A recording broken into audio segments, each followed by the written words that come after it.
kalimutan kung nga bako kang akong giun-unan.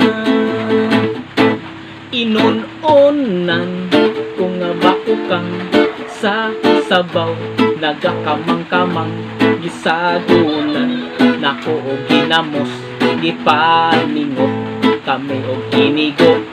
Kung musmay ka mura kag artista, ka-look alike ni Sharon Cunita.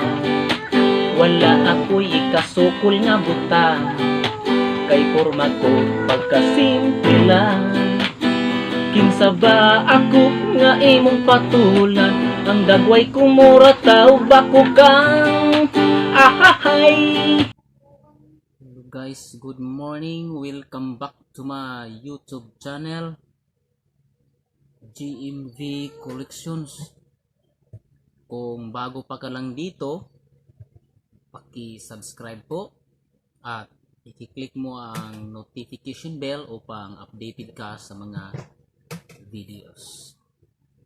Ngayon guys, may isi-share ko sa inyo tungkol sa mga ginawa ko nga mga kanta.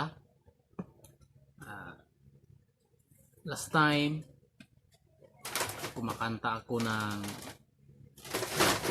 Tagalog at saka mga Bisaya song at hindi ko alam kung bakit ito nagka-copyright claim.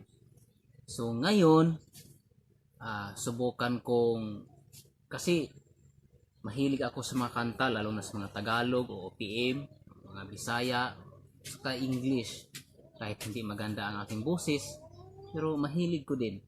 So ngayon, sinubukan kong gumawa ng sarili kong lyrics tulad ng kanta na Biyahe. Pinalitan ko ng lyrics na Bisaya. Tagalog ito, pero pinalitan ko ng Bisaya. Hoping na hindi ito magka-copyright. At saka may isang kanta naman na Bisaya. Kanta ito ni Max Urban na taga Cebu. Bisaya, pero pinalitan ko din ng sarili kong lyrics. Bisaya din. Hoping guys na hindi ito magka-copyright. Tulad na dati nangyari na kahit nag-harp ako, walang boses, walang kanta, instrumental lang, nagka-copyright din. Ngayon, hoping na hindi ito magka-copyright. Thank you guys at panoorin nyo at huwag kalimutan mag-like and of course share sa video na ito.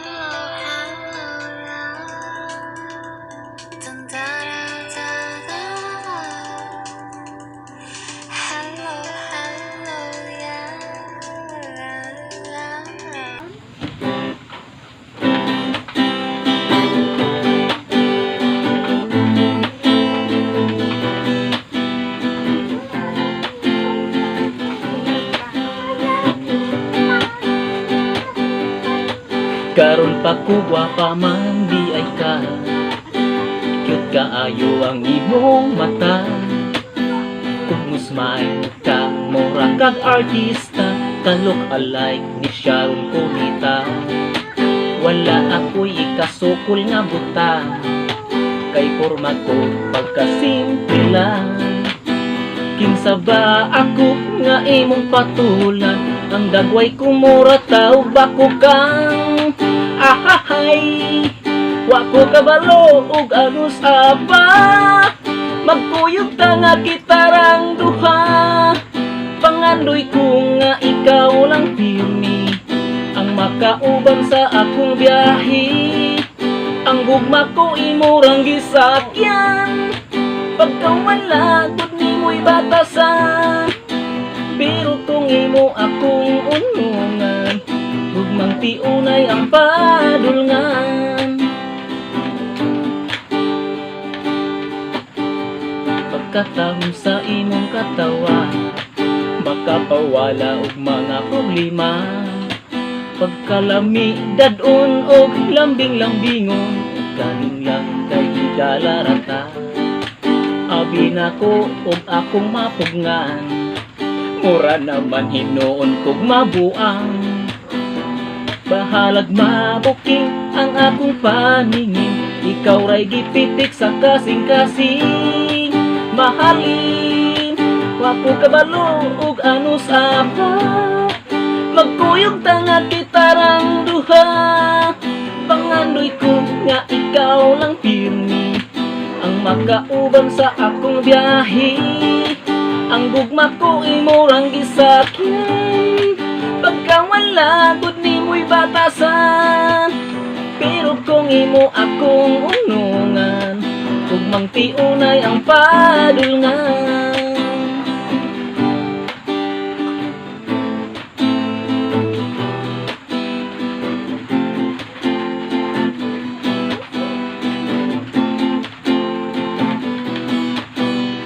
Sa uban dula-dulaan lang, sa silos mag-away-away man, tunay nagmahay sa gugma. Ang pamilya gibiyaan lang, wag naman ang kabalo ug ano sa pa, magkuyog tanga kitarang duha.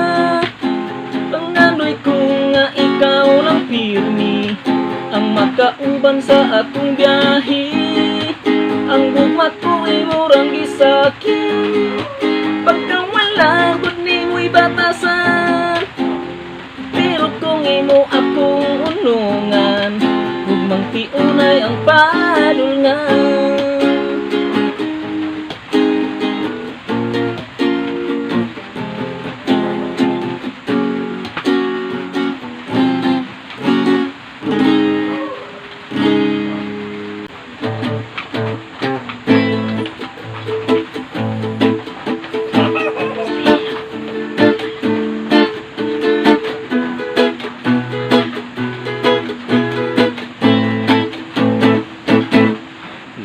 Saka ko ang kakakuyan dito sa may talanganan. Ang bakukang nga akong nadakpan, gihimo kung inununan. Nag-abot ang mga bisita, kabarkada ko sa trabahoan. Ang dinakpan kung nga bakukang akong giununan. Inununan kung nga bakukang sa sabaw, nagakamang-kamang gisagunan. Nako og ginamos, gipaningot kami og inigo. Ang istorya sa mga nakatilaw, nanampak yun ang pagtimpla nako sa inununan. Kung nga bakukang lami kaayo, pagkatapos namo og kaon, amigo ko nagahingos-hingos tungod sa inununan. Kung nga bakukang nataman gayud sa kahalang, may dagway nga nagakulima sa kasakit sa iyang baba. Tungod sa bakukang nagiununan, sobra ra kahalang. Inununan kung nga bakukang sa sabaw, nagakamang-kamang gisagulan. Nako og ginamos, gipaningot kami og hinigo. Ang istorya sa mga nakatilaw, nanampak yun ang pagtimpla nako sa inununan. Kung nga bakukang lami kaayo. Ang istorya sa mga nakatilaw, nanampak yun ang pagtimpla nako sa inununan. Kung nga bakukang lami kaayo.